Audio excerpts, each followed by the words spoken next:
اور امام بخاری نے 100 سے زیادہ احادیث اور آثار رفع الیدین کے حق میں لیے ہیں،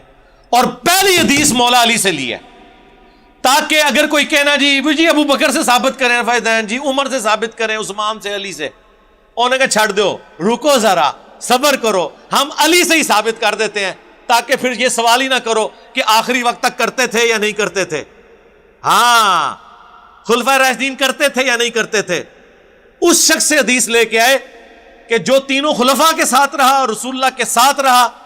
اگر کوئی حدیث منسوخ بھی ہوئی تھی جو ابو بکر، عمر، عثمان کو بھی نہ پتا چلی، مولا علی سے تو نہیں چھپی ہوئی تھی۔ مولا علی کی وہ حدیث ترمذی اور ابن ماجہ میں بھی ہے کہ مولا علی نماز کا طریقہ سکھاتے ہیں تابعین کو، کہ نبی علیہ السلام جب نماز شروع کرتے تو دونوں ہاتھ کندھوں تک اٹھاتے، رکوع میں جانے لگتے تو دونوں ہاتھ کندھوں تک اٹھاتے، اور رکوع سے سر اٹھاتے تو دونوں ہاتھ کندھوں تک اٹھاتے۔ یہ حدیث ابن ماجہ میں اور ترمذی میں ہے، اور امام بخاری نے جز رفع الیدین میں پہلی حدیث یہ لے کے حنفیوں کے سارے سوال ختم کر دیے ہیں۔ پیسیفک اوشن کی گہرائیوں میں اور اٹلانٹک کی ٹھنڈک میں پھینک دیے جا کے۔ ایک روایت لکھی، اور لوگ کہتے ہیں جی ہم وہ روایتیں پیش کرتے ہیں، وہ کتاب ہی ثابت نہیں ہے۔